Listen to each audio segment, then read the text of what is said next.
Let us listen to the word from Luke 15, 1 through 10. Now the tax collectors and sinners were all gathered around to hear Jesus. But the Pharisees and the teachers of the law muttered, "This man welcomes sinners and eats with them."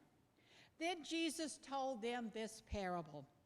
Suppose one of you has 100 sheep and loses one of them. Doesn't he leave the 99 in the open country and go after the lost sheep until he finds it?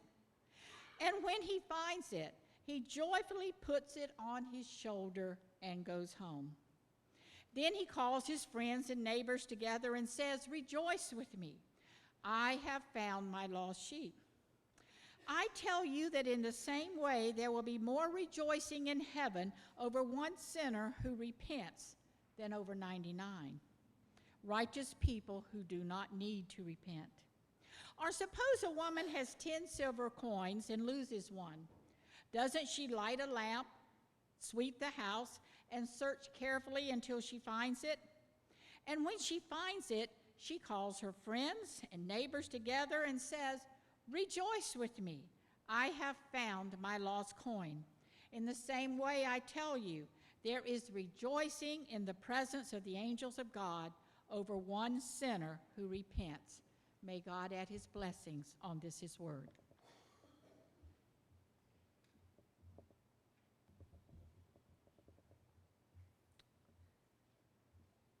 There was a man named Mike Goodwell, and he was confident he could find his way back to his canoe after getting lost in the Okefenokee swamp.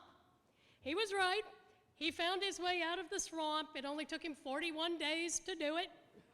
He lost 50 pounds, ate bugs, leaves, berries, and drank swamp water, so he wasn't really in very good shape when he got out. He was a camper and a woodsman and figured he could find his way out of the swamp if he went north. He admitted he probably walked in circles a few times till he got his bearings. Our lost stories are not quite as dramatic as getting lost in the Okefenokee swamp for 41 days, but we've all sort of lost stuff or been lost. We even have a place for lost things. It's called the Lost and Found. I served a church that had a lost closet. Anything that nobody knew where it belonged went into the lost closet. One day I went in there just for fun. I found a cow costume, just the head, not the body. Made me wonder where the body went. I found a pair of teeth. A pair of teeth. I found lots of car keys. I mean, how are these people driving their cars? And I found a box that said, "Don't throw this away," on the outside, and on the inside, there was nothing. It was a lost and found wasteland. So, if we have a lost and found box, what do we put in there? Maybe we put lost hope, lost faith, lost prayer life, maybe lost compassion. In the account in Luke, it's interesting who's getting lost and who's doing the finding. Because we all get lost from time to time. It sort of seems to be the part of our human condition. We go along on the path very nicely, and we get distracted by something shiny, and we're gone. Sometimes we can find our way back pretty quickly. Sometimes we wander around. And if you ever are with me, you got no hope of finding your way back, because I can get lost going in a straight line. I have no sense of direction at all. But we all need help at that point when we kind of get lost. And so Jesus is with this group of people who are, I love it, murmuring. That means they're going, "Oh, come on, please, gripe, gripe, gripe, gripe, gripe, gripe, gripe." They're really being kind of a pill about stuff, and so Jesus gets blamed for hanging out with people who aren't righteous, who aren't the pillars, who aren't good enough. They're murmuring. You really shouldn't hang out with that group, that person, that crowd, that unclean, that sinner, that whoever. Sounds kind of like us. Only the names have changed. The Pharisees thought they were the found group. You know, we're the pillars of the church, we're the upright, we're the righteous, we do all the good things, we go to temple, we tithe, we know all the prayers, we know when to stand, when to sit, and all that stuff. We're really on the good path. And sometimes we're there too, and like the Pharisees, we don't realize we're in the weeds. The Pharisees' problem was they loved the law and the order, and they got it backwards. Because sometimes they focused more on keeping the law than they did on loving the people and God. They got a little narrow in their focus. And so they get ticked off because Jesus is hanging out with people on the fringes. He's hanging out with people who are lost. And they said, well, he should stay with the found. He should be with us. He should stay inside. He should do the right thing. The problem is sometimes we want to be more right than we want to be righteous, and we want people to feel bad because they've gotten lost instead of help them find their way home. It works something like this, and most of these statements I've heard from time to time in various forms. Well, I prayed for them, but they didn't change. Guess they didn't want to change enough. Well, I offered to bring them to church, but they refused. Guess they don't care about God enough. Well, I cared for them, but they kept calling, so I guess they were ungrateful. Yeah. Jesus then tells these stories, these parables, and he reminds us that we're not supposed to make the lost feel like losers. We're supposed to show a different response. So he starts off with the sheep herder story, a flock of 100 sheep. Now, just out of curiosity, because I'm that way inclined, I went to the internet and looked up how much it costs to buy a sheep. One sheep. I found a sheep farm selling sheep for $500 a sheep. It was an Icelandic sheep, $500. So you can do the math. 100 sheep is $50,000. So Jesus says, what one of you, now these are all people who know sheep and how to do sheep things, herd sheep and be shepherds, what one of you having 100 sheep, if they lost one, does not leave the 99 in the wilderness and go after the one that is lost until he finds it? Which one of you? And I'm surprised nobody yelled back at Jesus. None of us. What good, well-thinking shepherd would leave $49,500 standing in the fields, in the wilderness, to go after the $500 one that wandered off? You'd be an idiot to do that. You just lost your entire year's work. And then the next bit's even weirder. I mean, the sheep is found. That's a good thing. The shepherd takes it home and throws a party. What? And heaven rejoices over the one that was found. More than the 99 who did the right thing. Well, there we go. Don't you just feel so much better? We live the good life and nobody throws us a party. Then Jesus tells the story about the woman. This one makes a little bit more sense. I found an 1804 silver dollar that sold for $4.8 million. I found a silver piece dollar for $20. So let's say we had 10 silver piece dollars, $20 each, and lose one. Now, you know, not like the sheep, that if you leave the coin sitting somewhere, they're going to remain there. If you leave 99 sheep somewhere, they're going to wander. So this woman sweeps and gets lights and looks for this coin, and she finds it, and she finds it, and then she has a party and invites all her friends. Have you ever been to a party and the event is, I found a coin? A party for a coin, a party for one sheep. I mean, these stories don't seem to make sense until we look at them from a different way. We might be able to eke out a little bit of compassion for the sheep because sheep are cuddly and cute. We might be able to say, yeah, we get the coin thing because, coins are, we need coins and, you can sell them and have money and stuff like that, but having a party for this stuff is a little weird, Jesus.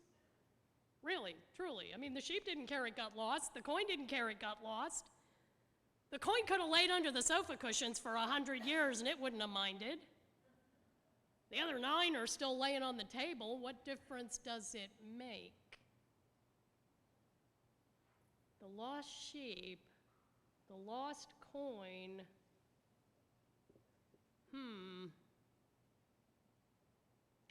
Here's where Jesus flips it around. Because we're not the ones going to do the finding. That's God's job. God's the finder. The church is the finder. We're the ones who are lost. That's really what Jesus is saying in this parable. Dear folks, Pharisees, scribes, you yell at me for hanging out with people on the fringes, and you're the ones who are lost. I've always thought that the church needs to be the whatever denomination church of the finders. So we would be the First United Methodist Church, Pinellas Park of the Finders. See, it would never fit on a church sign. That's why nobody's done it. Because we are supposed to go out and find things. God counts differently.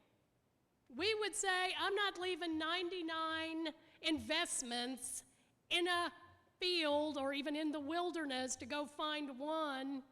That doesn't make economic sense. God says, I'm going to find him.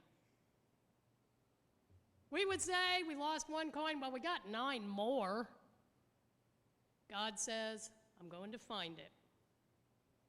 Because it is us. We're the ones who sometimes get off in the weeds.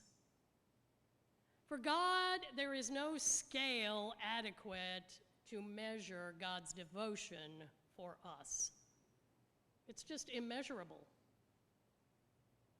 No matter how lost we are, no matter how lost we become, God's devotion makes God the finder of us. We are in need of that compassion and love and forgiveness as much as the people that were hanging around Jesus. We need to know that not everybody will get lost on the same path either. There's no grades of lostness here. We're just lost. When I first moved to Pinellas Park, because I have absolutely, I'm not kidding, I have absolutely no sense of direction and can get lost going in a straight line and have done so multiple times, I started using my GPS. Every time I drove down a road, it said, make a U-turn when possible. Why? Across 3 lanes, and I'm yelling at it, across 3 lanes of traffic, are you kidding me? And then it would say, get on US 19. I don't wanna. Get on 275. I really don't wanna do that. So I drove to St. Pete, left the house at 8:30 in the morning, got home at 10. I think I drove I drove 37 miles. I don't know where I went. I don't know where I was, and I don't know how I got home. All it said was make a U-turn where possible. I hate that thing now. Now I look up where I'm going, so at least when I get lost, I know that I'm lost. Still don't know how to get home, but at least I know I'm lost. We can get that lost sometimes in life. We can get lost in the church. We can get lost in the community. We can get lost in our families. We can get lost in our spirituality. We can lose our faith. We can lose our hope. We can lose our compassion. We can just not even realize we're lost until we're in the dark. John Wesley had some good things to say about the church being the church of the finders. Condemn no one for thinking differently than yourself. Like John? You had some pretty strong opinions there. Condemn no one for thinking differently than yourself. Avoid every approach that has the spirit of persecution. I love this next one. If you cannot persuade someone to truth, never attempt to force them. If love doesn't compel them in, leave them in God's hands.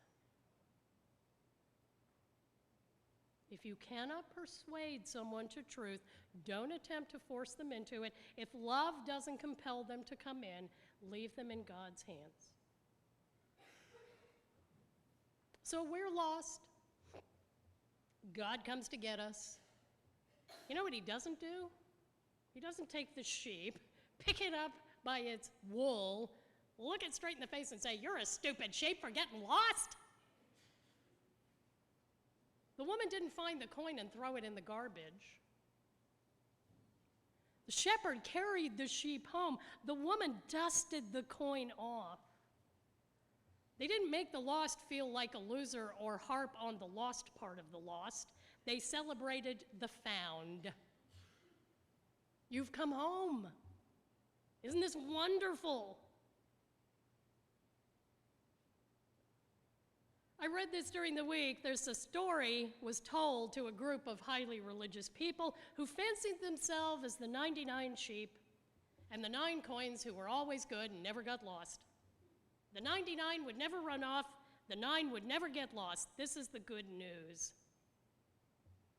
But the ones who are finders are the ones who are pulling the world's refrigerators out from the wall to find the lost treasures underneath.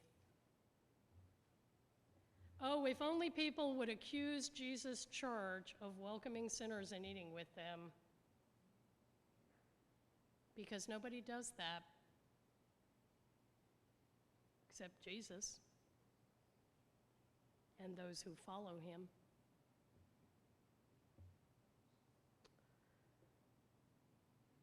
It is wonderful for people to come home. It's what they're looking for. It's what they're spiritually sometimes dying for. And it's really up there at the top of the list of wonderful things that happen. Think about it this way. You go on a long trip. It's not fun. You're tired. Your bag gets heavier and heavier. People are pushing you and shoving you. There's not enough seats to sit down. Things are late. Things are delayed. Things are canceled. You finally get back to where you're going. You get to the door of your home.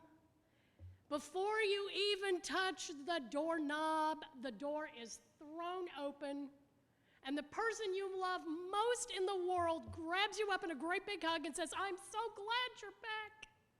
I'm so glad you're home. I made dinner. There's a hot shower or a tub full of bubbles if you prefer. There's clean sheets on the bed. And in my house, it's dog hair free. That's the good thing. Clean sheets are dog hair free. Come sit down, eat. Tell me about your trip. Put your feet up. You're home. Oh, if only people would accuse the church of welcoming sinners and eating with them, because nobody does that except Jesus and those who follow him. Amen.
Hear the call to discipleship and the blessing. Go in peace to love and serve the Lord here and in the world.